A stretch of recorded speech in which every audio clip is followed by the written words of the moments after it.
Counties and up in New York has issued a severe thunderstorm warning for Passaic County in northeastern New Jersey, northwestern Bergen County in northeastern New Jersey, southeastern Orange County in southeastern New York, Rockland County in southeastern New York, until 6:15 p.m.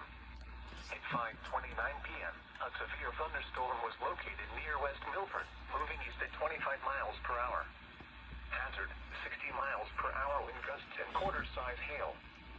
Source, radar indicated. Impact, minor hail damage to vehicles is possible. Expect wind damage to trees and power lines. This severe thunderstorm will be near West Milford around 5:35 p.m. Ringwood around 5:45 p.m. Sloatsburg around 5:55 p.m. Suffern around 6 p.m. For your protection, move to an interior room on the lowest floor of a building. Torrential rainfall is occurring with this storm and may lead to flash flooding. Do not drive your vehicle through flooded roadways.